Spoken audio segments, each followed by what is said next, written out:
lot of people, they're walking around, they have their glasses on, or they're squinting constantly trying to get those contact lenses in their eyes. They don't have to live like that. People like Nancy Balin from Balin Eye and Laser Center can help them out. So many people, though, they still wear the contacts, they still wear the glasses.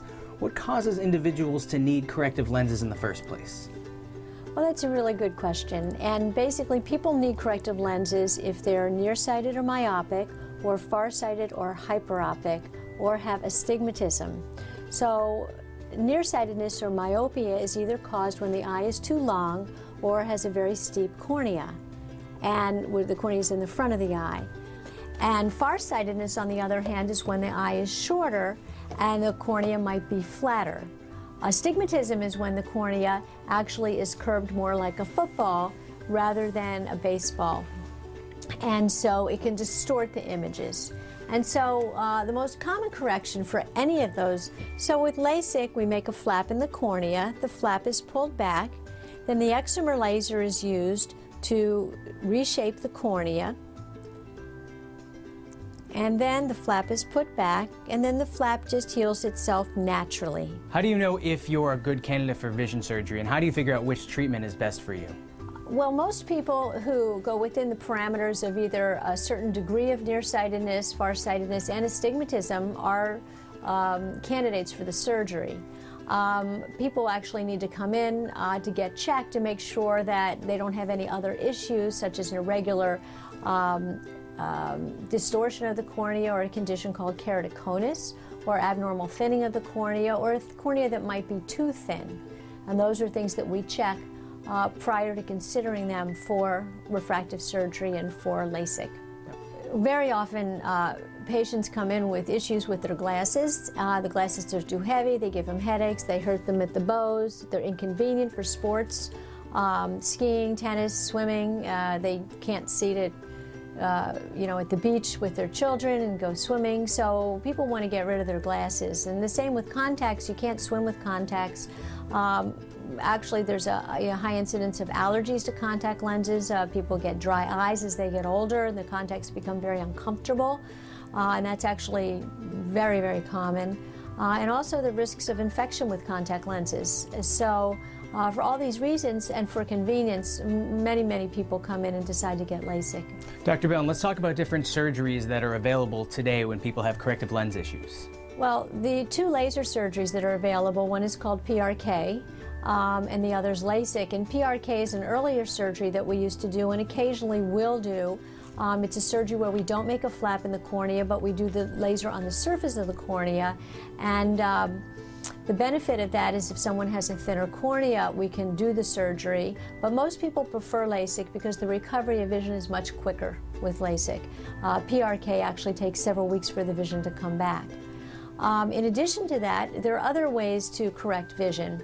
LASIK will correct nearsightedness, farsightedness, and astigmatism, but if you are over 45 and need reading glasses, that's a condition called presbyopia. And the cause of that doesn't have anything to do with the curve of the cornea. It actually has to do with the muscle inside the eye, which doesn't work as well, and so people have to start holding the reading material further out.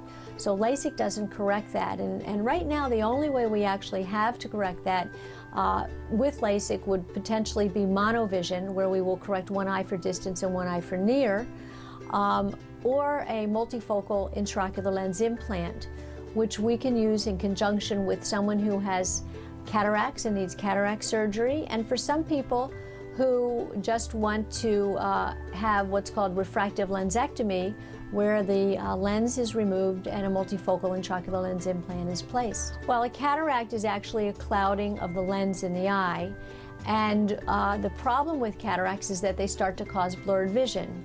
So if a person starts to have difficulty with their vision, where they notice they can't read letters on television anymore, or when they're driving at night they start to have some glare or halo, or disability in their everyday life, then they have developed a visually significant cataract. And the way that we treat that is we remove the cataract, which is the lens, and we have to put an artificial implant in.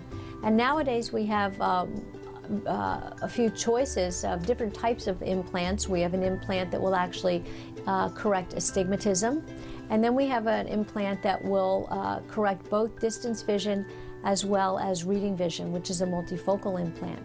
Let's talk about what happens after surgery, recovery time, and how people are feeling. Well, the recovery time for LASIK is actually fairly quick. They have the surgery on a particular day, and the next day most people are legal to drive. You usually are using medicated eye drops for about 2 weeks, and I usually have people on artificial tears for maybe about a month. For cataract surgery, it's actually quite similar.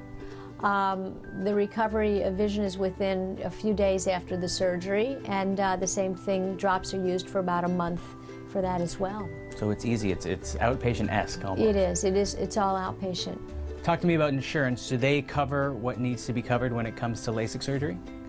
Well, for LASIK, usually most insurances don't pay, although there are some insurances that do cover parts of LASIK. And we do participate with a lot of those insurance companies. And cataract surgery is usually a covered service by insurance, although depending on the type of intraocular lens implant, some of those are not covered. Let's talk about the safety of procedures like this. Well, it's really important to pick an ophthalmologist that's had experience. You want someone who will do a comprehensive eye examination to make sure the person is a good candidate for LASIK. It's important to have excellent and state-of-the-art technology and someone who's had a proven track record. Many people are motivated to reduce their dependence on glasses or contact lenses, and if that's the case, it's so much easier to wake up in the morning and be able to see without having to reach for your glasses or put contact lenses in and take them out at night. And so there's a big freedom with not being dependent on glasses.